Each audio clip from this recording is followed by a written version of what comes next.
Di dunia yang terus berkembang ini, status sosial, penampilan, dan materi sering dijadikan tolok ukur untuk menilai seseorang sebagai individu yang berkelas. Namun, jika kita merujuk pada filsafat stoikisme, menjadi pribadi yang berkelas bukanlah tentang kekayaan atau ketenaran, melainkan tentang kualitas karakter yang dibangun melalui kebijaksanaan, ketahanan, dan pengendalian diri. Seorang yang benar-benar berkelas tidak hanya dihormati karena pencapaiannya, tetapi juga karena ketenangan, integritas, dan kemampuannya dalam menghadapi berbagai tantangan hidup dengan sikap yang bijaksana.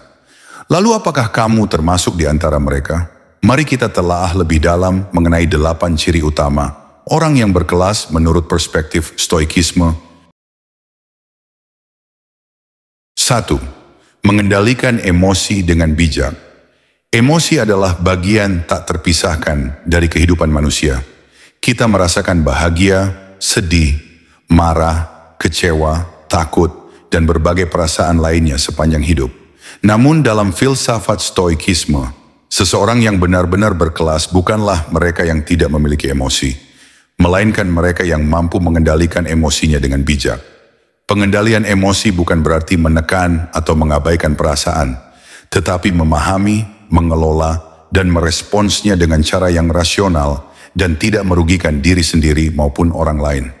Salah satu prinsip utama dalam stoikisme adalah dikotomi kendali, yaitu membedakan antara hal-hal yang bisa kita kendalikan dan yang tidak. Emosi kita adalah sesuatu yang bisa kita kendalikan, sedangkan kejadian eksternal seperti tindakan orang lain, situasi yang tidak diharapkan, atau kondisi lingkungan sering berada di luar kendali kita. Oleh karena itu, seorang stoik sejati tidak membiarkan emosinya dikendalikan oleh faktor eksternal, melainkan berusaha merespons setiap kejadian dengan kebijaksanaan. Bayangkan seseorang yang menghadapi kritik tajam di tempat kerja. Jika ia tidak bisa mengendalikan emosinya, ia mungkin akan marah, membalas dengan kata-kata kasar, atau bahkan kehilangan kendali hingga merugikan dirinya sendiri. Namun jika ia menerapkan prinsip stoikisme, ia akan berhenti sejenak, menarik napas dalam-dalam, dan mengevaluasi apakah kritik tersebut valid atau tidak.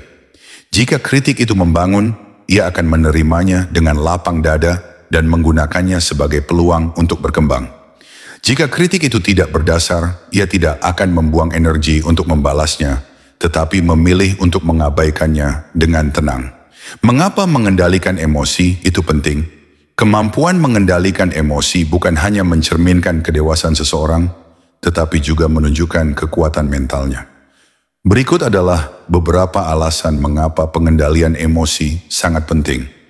Mencegah keputusan yang buruk.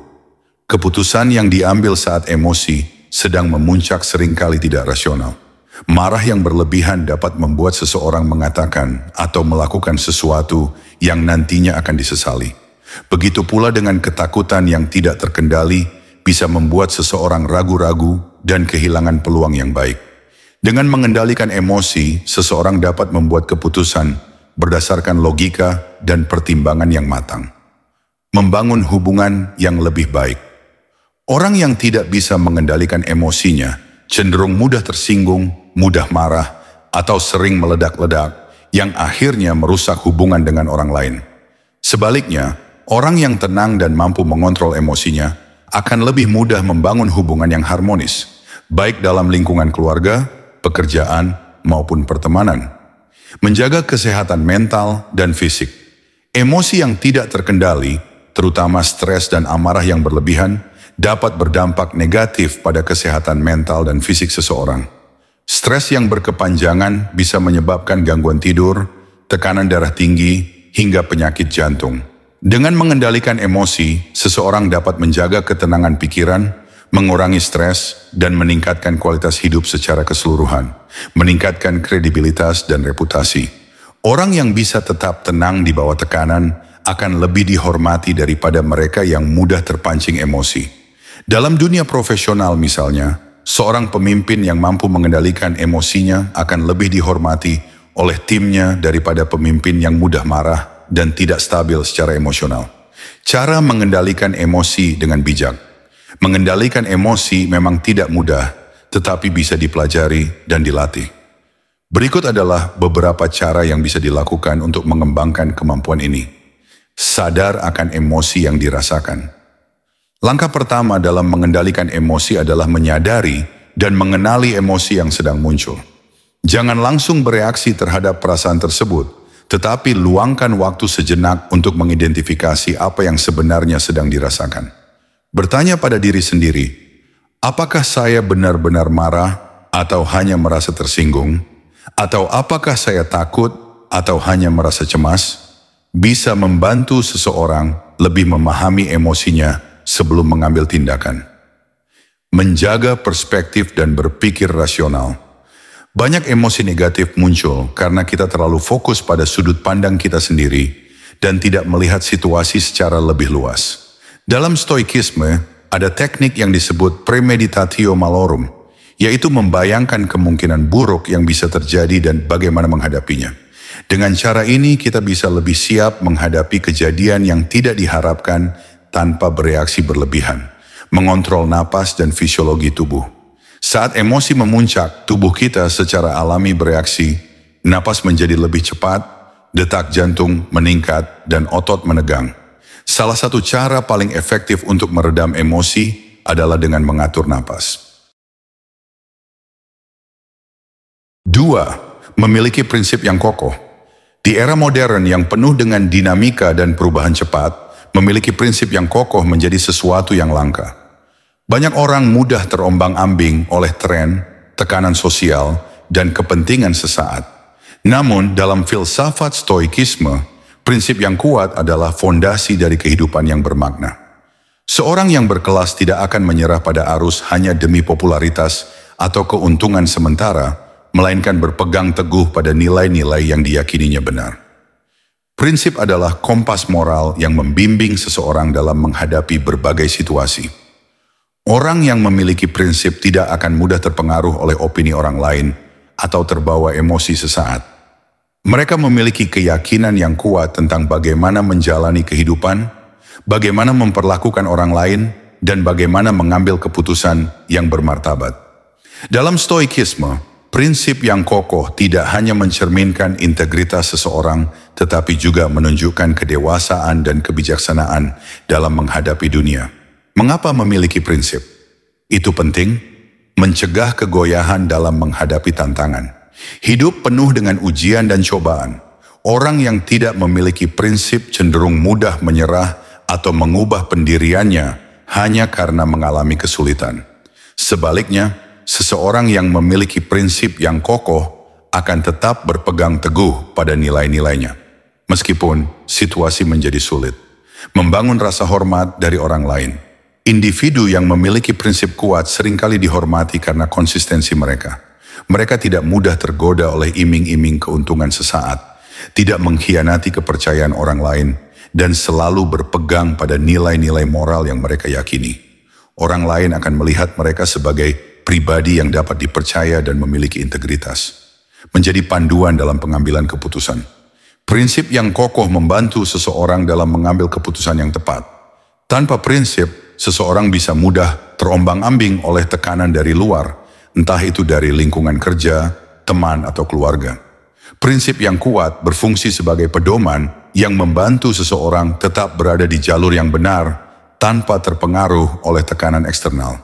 Meningkatkan ketenangan batin. Orang yang memiliki prinsip yang kuat tidak perlu terus-menerus bertanya-tanya apakah mereka telah melakukan hal yang benar atau salah. Mereka memiliki keyakinan dalam setiap tindakan yang mereka ambil, sehingga mereka tidak mudah diliputi rasa bersalah atau keraguan. Ini membawa ketenangan batin dan rasa kepuasan dalam menjalani hidup. Bagaimana cara memiliki prinsip yang kokoh? Menentukan nilai-nilai utama dalam hidup. Langkah pertama untuk memiliki prinsip yang kokoh adalah menentukan nilai-nilai utama yang ingin dipegang teguh. Nilai-nilai ini bisa berupa kejujuran, integritas, tanggung jawab, keadilan, kerja keras, atau kebijaksanaan. Seseorang harus bertanya pada dirinya sendiri, apa yang paling penting dalam hidup saya? Apa yang tidak bisa saya kompromikan? Konsisten dalam memegang prinsip. Prinsip yang kuat tidak hanya sebatas teori, tetapi harus diwujudkan dalam tindakan nyata. Konsistensi dalam menjalankan prinsip akan memperkuat karakter seseorang. Jika seseorang mengklaim bahwa ia menjunjung tinggi kejujuran, maka ia harus selalu berkata jujur, bahkan dalam situasi yang sulit. Jika ia percaya bahwa kerja keras adalah kunci kesuksesan, maka ia tidak boleh mencari jalan pintas yang tidak etis, tidak mudah terpengaruh oleh tekanan sosial. Salah satu tantangan terbesar dalam mempertahankan prinsip adalah tekanan sosial. Banyak orang yang mengubah pendiriannya hanya karena ingin diterima oleh lingkungan sekitar atau mengikuti tren yang sedang populer. Orang yang berkelas memahami bahwa prinsip lebih penting daripada sekadar mendapatkan pengakuan dari orang lain. Mereka tidak takut untuk berbeda atau berdiri sendiri jika itu berarti mempertahankan nilai-nilai yang mereka yakini benar. Belajar dari para filosof dan tokoh yang memiliki prinsip kuat.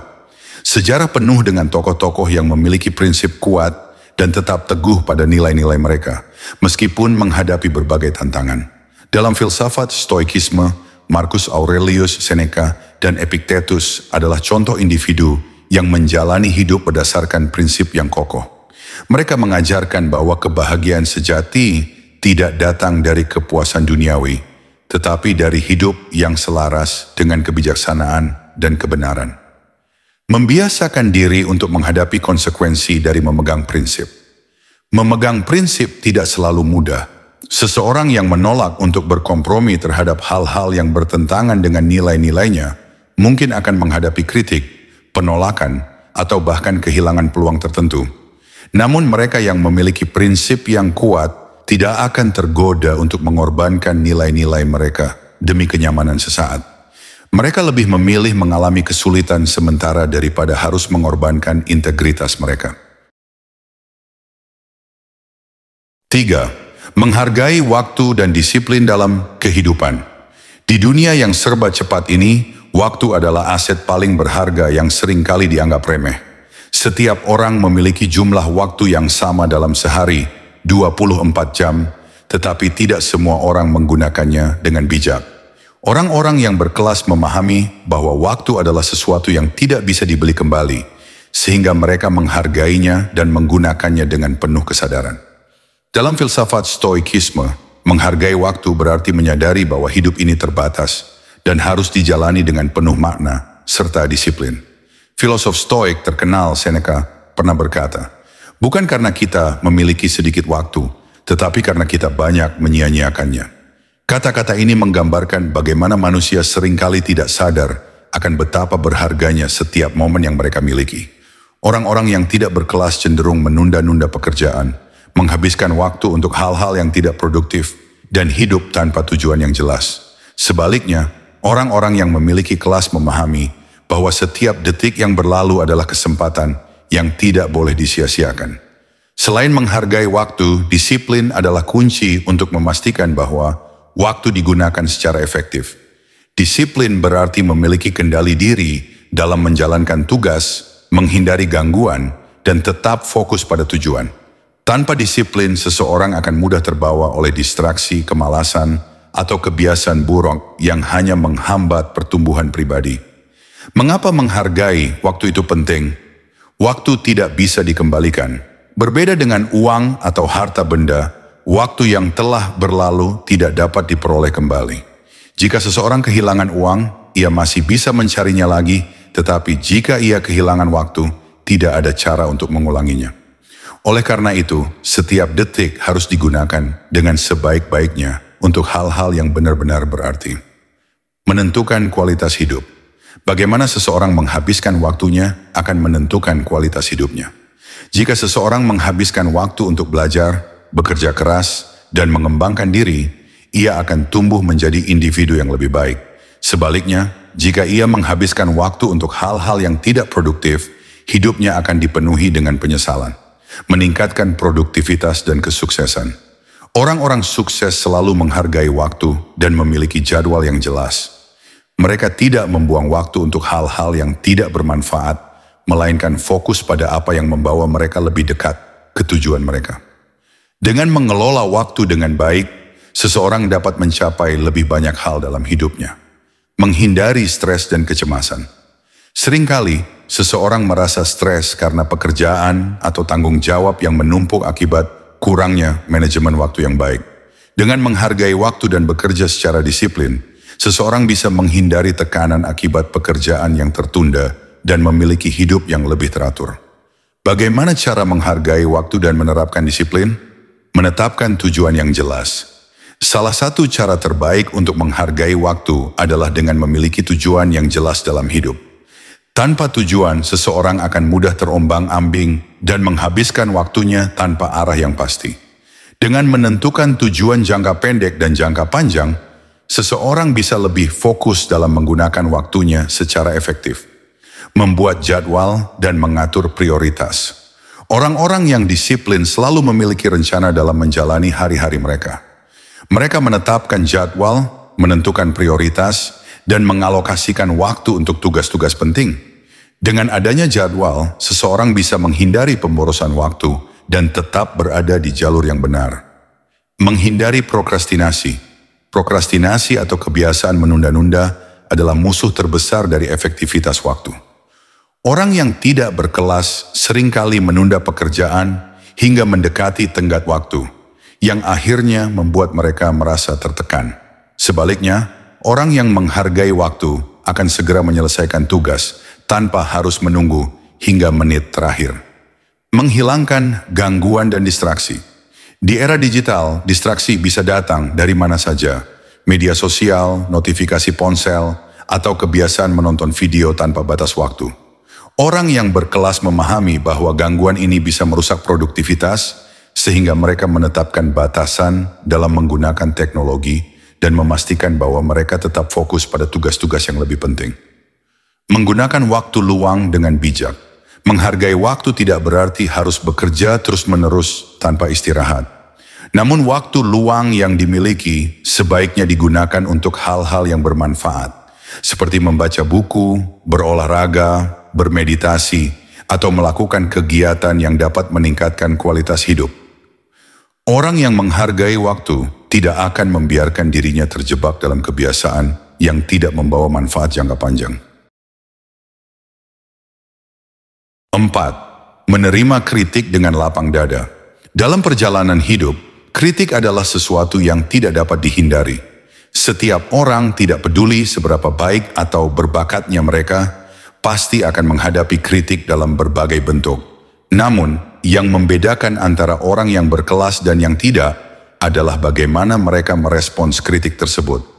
Dalam filsafat stoikisme, kritik dianggap sebagai bagian alami dari kehidupan yang harus diterima dengan bijaksana, bukan dihindari atau ditolak dengan emosi. Seorang stoik memahami bahwa kritik bukanlah ancaman, melainkan peluang untuk berkembang. Sebaliknya, orang yang tidak berkelas seringkali merespons kritik dengan kemarahan, defensif, atau bahkan menyerang balik orang yang memberikan kritik. Marcus Aurelius, seorang kaisar Romawi yang juga seorang filsuf stoik, pernah berkata, "Jika seseorang membuktikan bahwa saya salah, saya akan dengan senang hati mengubah pendapat saya, karena saya mencari kebenaran yang tidak pernah dirugikan oleh kritik yang jujur." Kata-kata ini menunjukkan bahwa menerima kritik dengan lapang dada adalah tanda kebijaksanaan dan kedewasaan. Orang-orang yang sukses dan berkelas tidak takut untuk dikritik, karena mereka menyadari bahwa kritik yang membangun dapat membantu mereka menjadi lebih baik. Mengapa menerima kritik itu penting? Membantu pertumbuhan dan perbaikan diri.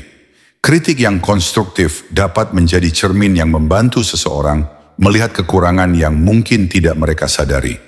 Dengan menerima kritik, seseorang bisa belajar dari kesalahan dan meningkatkan kualitas dirinya, menunjukkan kedewasaan dan kecerdasan emosional.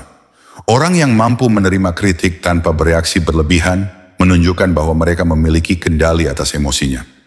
Mereka tidak merasa tersinggung atau marah, tetapi justru menghargai masukan yang diberikan orang lain, membangun hubungan yang lebih baik dengan orang lain.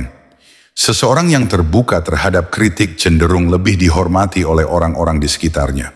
Mereka tidak mudah tersinggung dan lebih fleksibel dalam menerima pendapat orang lain, sehingga hubungan sosial mereka menjadi lebih harmonis, meningkatkan kesuksesan dalam karier dan kehidupan pribadi. Di dunia profesional, kemampuan menerima kritik adalah salah satu keterampilan yang sangat penting. Mereka yang tidak bisa menerima kritik cenderung stagnan dalam kariernya.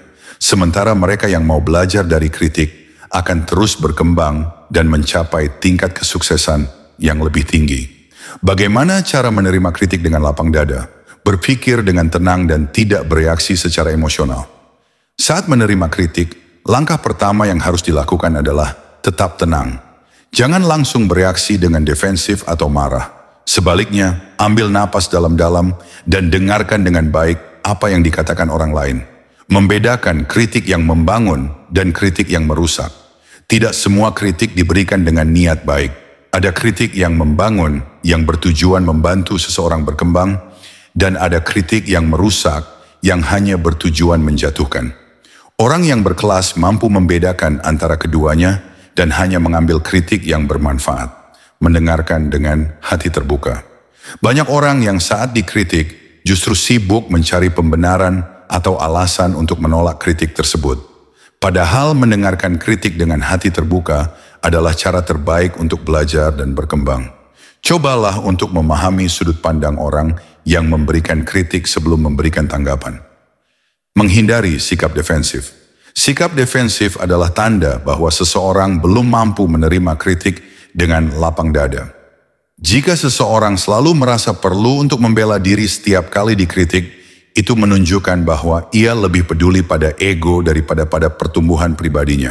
Menggunakan kritik sebagai alat evaluasi diri. Alih-alih merasa tersinggung, anggaplah kritik sebagai kesempatan untuk melakukan introspeksi. Tanyakan pada diri sendiri, apakah ada kebenaran dalam kritik ini? Apa yang bisa saya perbaiki dari kritik ini? Dengan cara ini, kritik akan menjadi alat yang membantu dalam perjalanan menuju kesuksesan. Berterima kasih atas kritik yang diterima. Mengucapkan terima kasih kepada orang yang memberikan kritik adalah tanda kedewasaan. Ini menunjukkan bahwa seseorang menghargai upaya orang lain dalam memberikan masukan yang mungkin berguna untuk perkembangan dirinya. Menghindari kebiasaan mengkritik balik. Seringkali, saat seseorang menerima kritik, mereka tergoda untuk langsung membalas dengan kritik lain. Ini adalah reaksi yang tidak produktif dan hanya akan menciptakan konflik. Daripada menyerang balik, lebih baik fokus pada bagaimana menggunakan kritik tersebut untuk menjadi lebih baik. Mempraktikkan sikap rendah hati. Orang yang sombong atau terlalu percaya diri cenderung sulit menerima kritik, karena mereka merasa bahwa mereka selalu benar. Kelima, berbicara dengan santun dan berwawasan. Salah satu ciri utama orang yang berkelas adalah cara mereka berbicara. Kata-kata yang keluar dari mulut seseorang bukan hanya sekadar alat komunikasi, tetapi juga mencerminkan karakter, kecerdasan, dan tingkat kebijaksanaan mereka. Dalam filsafat stoikisme, berbicara dengan santun dan berwawasan adalah tanda seseorang yang memiliki pengendalian diri, ketajaman berpikir, dan penghormatan terhadap orang lain. Berbicara dengan santun berarti menggunakan kata-kata yang baik, tidak menyakiti perasaan orang lain, dan tetap menjaga etika dalam setiap percakapan. Sementara itu berbicara dengan wawasan berarti tidak sekadar berbicara kosong, tetapi menyampaikan sesuatu yang memiliki makna, nilai dan bisa memberikan manfaat bagi orang yang mendengarnya. Filosof Stoik, Epictetus pernah berkata, kita memiliki 2 telinga dan 1 mulut agar kita lebih banyak mendengar daripada berbicara. Kutipan ini menunjukkan bahwa berbicara bukan sekadar mengeluarkan kata-kata, tetapi juga harus disertai dengan kebijaksanaan dalam memilih apa yang diucapkan dan kapan waktu yang tepat untuk berbicara. Orang yang berkelas tidak akan sembarangan berbicara tanpa berpikir terlebih dahulu. Mengapa berbicara dengan santun dan berwawasan itu penting? Mencerminkan kepribadian dan karakter seseorang. Cara seseorang berbicara sangat menentukan bagaimana ia dipandang oleh orang lain. Seseorang yang berbicara dengan santun akan lebih dihormati dan disukai dalam lingkungan sosial maupun profesional, menunjukkan kecerdasan dan kedewasaan. Orang yang cerdas tidak perlu berteriak atau menggunakan kata-kata kasar untuk menyampaikan pendapatnya. Mereka memahami bahwa komunikasi yang baik adalah tentang bagaimana menyampaikan sesuatu dengan jelas, logis, dan tetap menghormati lawan bicara. Membangun hubungan yang harmonis dengan orang lain. Kata-kata yang baik dan penuh wawasan bisa mempererat hubungan dengan orang lain baik itu dalam lingkup keluarga, pertemanan, maupun dunia kerja. Seseorang yang terbiasa berbicara dengan santun akan lebih mudah diterima dalam berbagai lingkungan, menghindari konflik dan kesalahpahaman. Banyak konflik terjadi karena kesalahpahaman dalam komunikasi. Orang yang tidak bisa mengontrol ucapannya seringkali menimbulkan perdebatan yang tidak perlu. Dengan berbicara dengan santun dan bijaksana, risiko kesalahpahaman dapat diminimalkan, meningkatkan kredibilitas dan wibawa. Orang-orang yang berpengaruh dalam sejarah, seperti para pemimpin besar dan tokoh intelektual, selalu dikenal karena cara berbicara mereka yang penuh dengan kebijaksanaan. Berbicara dengan wawasan akan membuat seseorang lebih dihormati dan dipercaya oleh orang-orang di sekitarnya. Bagaimana cara berbicara dengan santun dan berwawasan? Berpikir sebelum berbicara. Jangan terburu-buru dalam mengeluarkan kata-kata, terutama dalam situasi yang menuntut kebijaksanaan. Pastikan apa yang akan diucapkan tidak menyinggung atau menyakiti perasaan orang lain. Gunakan bahasa yang baik dan sopan. Hindari penggunaan kata-kata kasar, merendahkan, atau sarkastik yang bisa menimbulkan konflik. Bahasa yang baik tidak hanya enak didengar, tetapi juga mencerminkan kedewasaan seseorang dalam berkomunikasi. Sampaikan pendapat dengan jelas dan terstruktur. Orang yang berkelas tidak berbicara secara asal-asalan. Mereka menyusun kata-kata dengan baik agar mudah dipahami oleh lawan bicara. Jika berbicara dalam forum resmi atau diskusi, mereka memastikan bahwa apa yang disampaikan memiliki argumen yang kuat dan logis. Hindari gosip dan pembicaraan negatif. Orang yang berkelas tidak akan membuang waktunya untuk membicarakan keburukan orang lain. Mereka memahami bahwa bergosip hanya akan merusak reputasi dan mencerminkan ketidakdewasaan seseorang. Dengarkan dengan baik sebelum menanggapi. Mendengarkan adalah bagian penting dari komunikasi yang sering diabaikan. Orang yang berkelas tidak hanya berbicara, tetapi juga mendengarkan dengan penuh perhatian sebelum memberikan respons. Gunakan nada suara yang tenang dan terkendali. Berbicara dengan suara yang terlalu keras atau agresif bisa membuat orang lain merasa tidak nyaman. Sebaliknya, berbicara dengan nada yang tenang dan penuh keyakinan menunjukkan bahwa seseorang memiliki pengendalian diri yang baik. Berbicara dengan fakta dan wawasan yang kuat. Jangan hanya berbicara untuk mengisi keheningan. Pastikan setiap kata yang diucapkan memiliki makna dan berbobot. Orang yang berkelas lebih memilih diam daripada berbicara hal yang tidak penting. Hindari berbicara berlebihan atau mendominasi percakapan. Seseorang yang terlalu banyak berbicara tanpa memberikan kesempatan kepada orang lain untuk menyampaikan pendapatnya akan dianggap egois dan tidak berkelas. Komunikasi yang baik adalah komunikasi yang seimbang, di mana semua pihak memiliki kesempatan untuk berbicara. 6. Tidak terpaku pada materi, tetapi fokus pada makna. Dalam kehidupan modern yang serba materialistis, banyak orang mengukur kesuksesan dan kebahagiaan berdasarkan seberapa banyak harta yang mereka miliki. Kekayaan seringkali dijadikan tolok ukur nilai seseorang di mata masyarakat. Namun, bagi orang yang berkelas dan bijaksana, materi bukanlah tujuan utama dalam hidup. Mereka lebih memilih untuk mencari makna daripada sekadar mengejar kepemilikan duniawi. Filosofi Stoikisme mengajarkan bahwa kebahagiaan sejati tidak terletak pada benda-benda yang bisa dibeli dengan uang, tetapi pada ketenangan batin, kebijaksanaan, dan hubungan yang bermakna dengan sesama. Orang yang berkelas memahami bahwa kekayaan bisa datang dan pergi, tetapi makna dalam hidup adalah sesuatu yang lebih abadi dan berharga. Salah satu filsuf Stoik terkenal, Seneca, pernah berkata, orang miskin bukanlah mereka yang memiliki sedikit, tetapi mereka yang tidak pernah merasa cukup. Pernyataan ini menggambarkan bahwa kebahagiaan sejati tidak ditentukan oleh jumlah harta yang dimiliki, tetapi oleh rasa cukup dan kepuasan batin. Orang yang terus-menerus mengejar materi tanpa memahami makna, di baliknya akan selalu merasa kekurangan, tidak peduli seberapa kaya mereka. Mengapa tidak terpaku pada materi itu penting? Materi bersifat sementara, tetapi makna bertahan selamanya. Kekayaan dapat hilang dalam sekejap karena berbagai faktor seperti krisis ekonomi, bencana, atau keputusan yang salah. Namun, makna dalam hidup seperti kebijaksanaan, hubungan baik dengan orang lain, dan kontribusi kepada masyarakat akan tetap ada meskipun harta benda lenyap. Menghindari sifat konsumtif yang tidak sehat. Orang yang terlalu terpaku pada materi seringkali terjebak dalam gaya hidup konsumtif. Mereka membeli barang-barang bukan karena kebutuhan, tetapi untuk memenuhi gengsi atau ekspektasi sosial. Akibatnya, mereka terus merasa kurang dan tidak pernah benar-benar puas. Menjaga kesehatan mental dan emosional. Banyak orang mengalami stres, kecemasan, dan bahkan depresi karena merasa tidak memiliki cukup uang atau barang mewah. Dengan memfokuskan diri pada makna hidup daripada sekadar materi, seseorang bisa lebih tenang dan tidak mudah terbebani oleh tekanan sosial. Menjadikan hidup lebih bermakna. Hidup yang hanya berorientasi pada materi seringkali terasa kosong. Seseorang yang memahami nilai makna dalam hidup akan lebih fokus pada pengalaman, pembelajaran, dan kontribusi kepada orang lain daripada sekadar mengumpulkan harta. Meningkatkan hubungan yang lebih tulus dengan orang lain. Jika seseorang terlalu berfokus pada materi, ia cenderung menilai orang lain berdasarkan kekayaan mereka.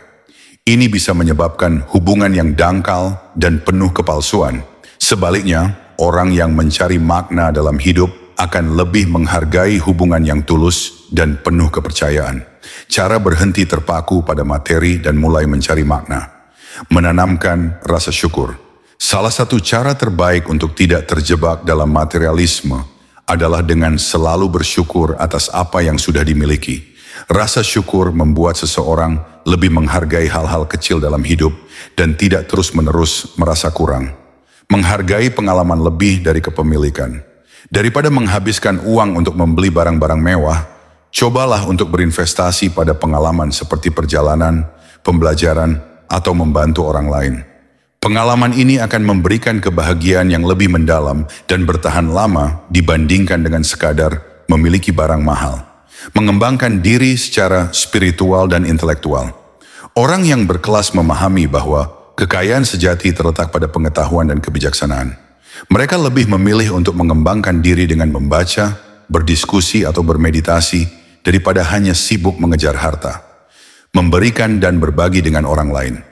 Salah satu cara untuk menemukan makna dalam hidup adalah dengan berbagi. Ketika seseorang membantu orang lain, mereka akan merasakan kebahagiaan yang lebih dalam dibandingkan dengan hanya mengumpulkan kekayaan untuk diri sendiri. Menetapkan tujuan hidup yang lebih bermakna. Daripada menjadikan kekayaan sebagai tujuan utama, cobalah untuk mencari tujuan yang lebih bermakna, seperti memberikan dampak positif bagi orang lain, mengembangkan keterampilan, atau mencapai kebijaksanaan dalam hidup. Menghindari lingkungan yang terlalu materialistis. Jika seseorang selalu dikelilingi oleh orang-orang yang hanya menilai segala sesuatu berdasarkan uang dan status, maka ia akan sulit lepas dari pola pikir materialistis. Cobalah untuk berada di lingkungan yang lebih menghargai nilai-nilai kebijaksanaan, kreativitas, dan kebaikan hati. 7. Memiliki empati dan kepedulian terhadap orang lain. Salah satu ciri paling menonjol dari orang yang benar-benar berkelas adalah empati dan kepeduliannya terhadap sesama. Kemuliaan seseorang tidak hanya diukur dari seberapa cerdas atau sukses ia dalam kehidupannya, tetapi juga dari seberapa besar ia peduli terhadap orang-orang di sekitarnya. Dalam filosofi stoikisme, manusia diajarkan untuk hidup selaras dengan alam, yang berarti kita tidak hanya berfokus pada diri sendiri, tetapi juga harus mampu memahami dan membantu orang lain.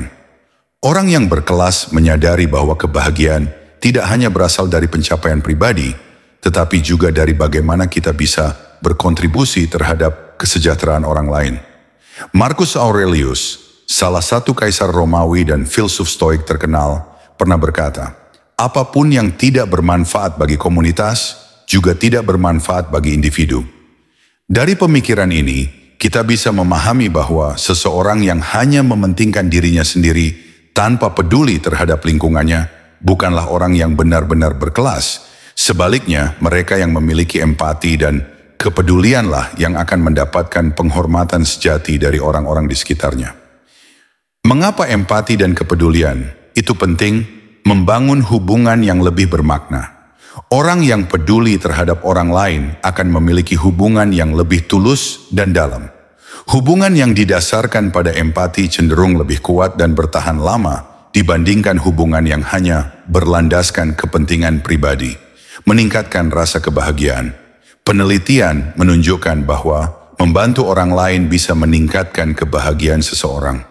Ketika kita menunjukkan empati dan peduli terhadap sesama, kita merasa lebih berarti dan memiliki tujuan hidup yang lebih besar, menciptakan lingkungan yang harmonis. Dunia ini akan menjadi tempat yang lebih baik jika setiap orang memiliki empati dan kepedulian.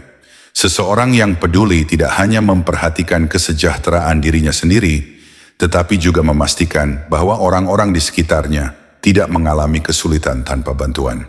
Menjadi sumber inspirasi bagi orang lain. Orang yang berkelas dan memiliki kepedulian terhadap sesama akan menjadi panutan.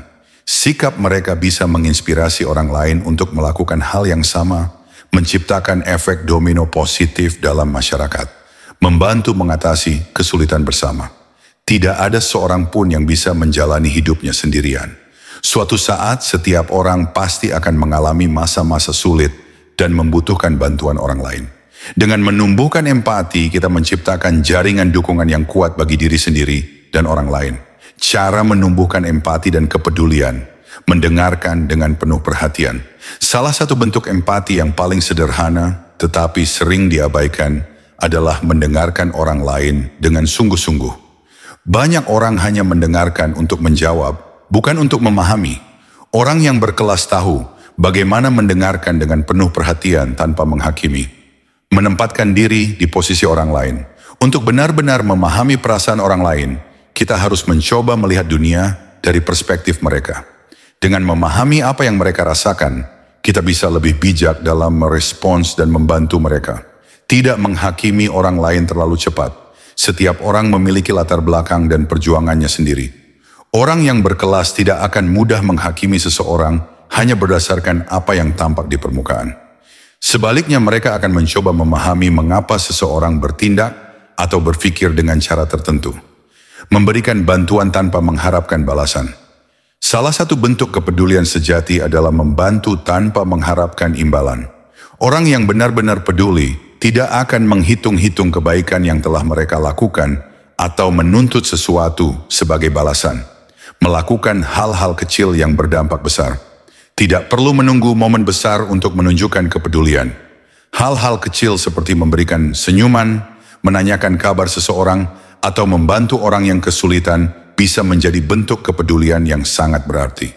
Berpartisipasi dalam kegiatan sosial atau amal. Cara lain untuk menunjukkan empati adalah dengan terlibat dalam kegiatan sosial atau amal.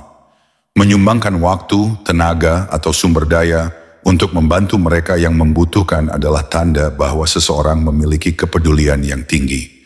Menghargai dan menghormati orang lain.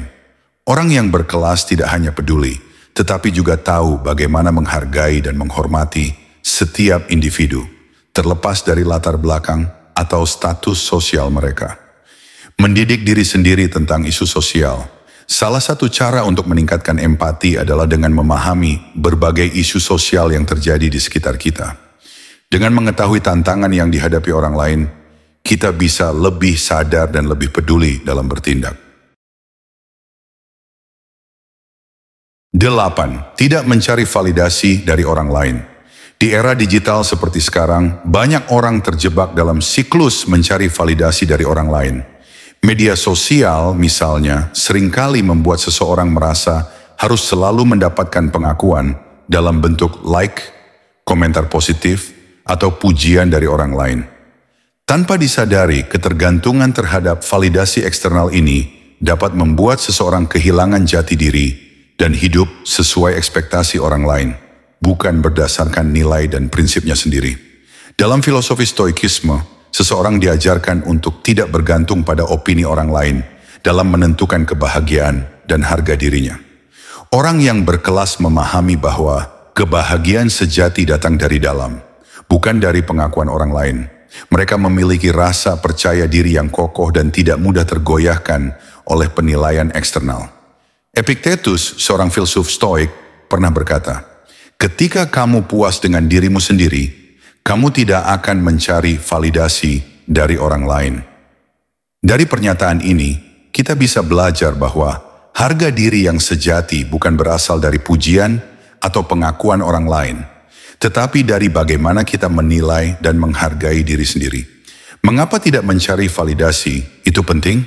Membantu seseorang menjadi lebih mandiri secara emosional. Jika seseorang selalu bergantung pada pendapat orang lain untuk merasa berharga, ia akan mudah terombang-ambing dalam hidupnya. Namun ketika seseorang memiliki rasa percaya diri yang kuat tanpa membutuhkan validasi eksternal, ia akan lebih stabil secara emosional. Membebaskan diri dari tekanan sosial.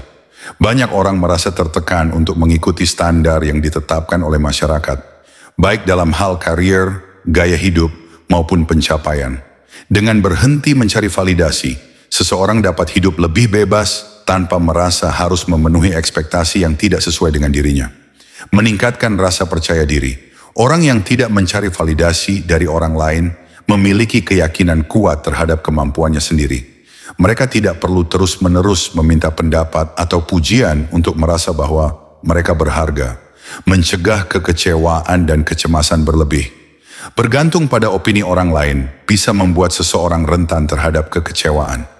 Jika pujian datang, ia merasa bahagia. Tetapi jika kritik atau komentar negatif muncul, ia bisa merasa terpuruk. Dengan tidak mencari validasi, seseorang bisa lebih tenang dalam menghadapi kritik dan pujian. Membantu dalam pengambilan keputusan yang lebih autentik. Seseorang yang tidak mencari validasi akan lebih mudah mengambil keputusan yang sesuai dengan nilai dan prinsipnya sendiri, bukan karena tekanan dari orang lain. Cara berhenti mencari validasi dari orang lain. Kenali nilai dan prinsip hidup yang kamu pegang. Ketika seseorang tahu apa yang benar-benar penting baginya, ia tidak akan mudah terpengaruh oleh pendapat orang lain. Mulailah dengan merenungkan apa yang benar-benar kamu hargai dalam hidup dan jadikan itu sebagai pedoman. Kurangi ketergantungan pada media sosial. Media sosial seringkali menjadi tempat di mana orang mencari validasi dalam bentuk like atau komentar. Jika kamu merasa terlalu bergantung pada respons orang lain di media sosial, cobalah untuk mengurangi penggunaannya dan lebih fokus pada kehidupan nyata. Latih diri untuk mengambil keputusan sendiri. Mulailah dengan mengambil keputusan kecil tanpa perlu meminta persetujuan dari banyak orang. Ini akan melatihmu untuk lebih percaya pada diri sendiri. Belajar menerima diri apa adanya. Seringkali orang mencari validasi karena merasa dirinya kurang atau tidak cukup baik. Dengan menerima diri sendiri secara utuh, seseorang tidak akan lagi merasa perlu mendapatkan pengakuan dari orang lain. Berhenti membandingkan diri dengan orang lain. Perbandingan adalah akar dari banyak ketidakpuasan. Ingatlah bahwa setiap orang memiliki jalannya masing-masing, dan kamu tidak harus mengikuti standar orang lain. Sadari bahwa opini orang lain tidak selalu benar. Pendapat orang lain seringkali subjektif dan tidak selalu mencerminkan kebenaran. Jangan biarkan komentar negatif atau ekspektasi orang lain menentukan bagaimana kamu harus hidup. Bangun rasa percaya diri dari pencapaian yang nyata. Alih-alih mencari validasi dari luar, cobalah untuk membangun rasa percaya diri dengan berfokus pada apa yang telah kamu capai dan terus mengembangkan dirimu. Fokus pada hal-hal yang bisa kamu kendalikan. Dalam stoikisme, seseorang diajarkan untuk fokus pada hal-hal yang berada dalam kendalinya dan tidak khawatir tentang hal-hal yang tidak bisa ia kontrol, termasuk opini orang lain.